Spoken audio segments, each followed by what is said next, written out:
MLA కోటాలో మండలికి నాగబాబు, ఇది వార్త ఈనాడు రాసుకొచ్చింది. నిన్న పవన్ కళ్యాణ్ గారు కలిసింది ఆ విషయం మీదనే అన్నట్టు. అయితే ఈ వార్త రాస్తూ దీంట్లో వాళ్ళిద్దరి మీటింగ్లో అంటూ ఇదో పాయింట్, గత ప్రభుత్వంలో పెట్టుబడిదారులను భయపెట్టి తరిమేయడంతో రాష్ట్రానికి వచ్చేందుకు ఆలోచిస్తున్నారని, వాళ్ళని ఆకర్షించేందుకు గట్టి ప్రయత్నం చేస్తున్నామని చంద్రబాబు పవన్ కళ్యాణ్కి వివరించారట. ఎంతకాలం పాటు ఈ మోసం చేస్తారు? ఇప్పుడు అదానీ గత ప్రభుత్వంలోనే వచ్చాడు, వాడు ఏమైనా పారిపోయాడా? లేదా అప్పట్లో మనం చెప్పినటువంటి అమర్రాజు ఆడికైనా పారిపోయిందా? ఫ్యాక్టరీ ఇక్కడే ఉంది కదా. కియా అక్కడికైనా పారిపోయింది, ఇక్కడే ఉందా? వాళ్ళది విస్తరణ అంటావా? ఇప్పుడు కూడా హీరో వాడు ఇక్కడ వచ్చి హైడ్రోది పెట్టాడు, అది వైఎస్ఆర్ కాంగ్రెస్ పార్టీ హయాంలో పెట్టిందే కదా, అనుమతించిందే కదా 2023లో, అది కంటిన్యూ అవుతుంది కదా. మరి ఆడికి పారిపోయాడు? వాడిది ఎక్స్పాన్షన్ ఇతర రాష్ట్రాల్లో కూడా ఉంది, ఎందుకు లేవు ఇతర రాష్ట్రాల్లో? అట్లాగే ఈ కియా వాడు కూడా ఇతర రాష్ట్రాల్లోనూ పెడతాడు. ఇప్పుడు రేపు టెస్లా వాడు పెడతా ఇంకో రాష్ట్రాల్లో పెట్టడా?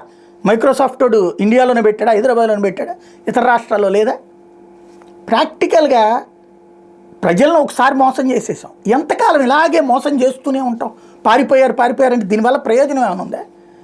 పారిశ్రామికవేత్తకి ఇది అనువైన వాతావరణం, మా ప్రభుత్వం ఎవడి అధికారంలో ఉన్నా ఇక్కడ పరిశ్రమలకు మేము ప్రోత్సహిస్తాం.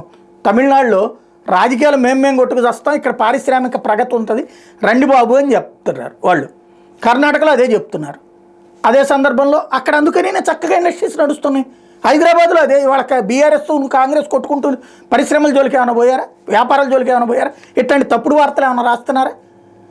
చక్కటి వాతావరణం ఎందుకు వచ్చిందంటే పత్రికలు అట్లాంటి తప్పుడు వార్తలు రాయవు, అక్కడ పదే ఇట్లాంటి మాటలు మాట్లాడరు.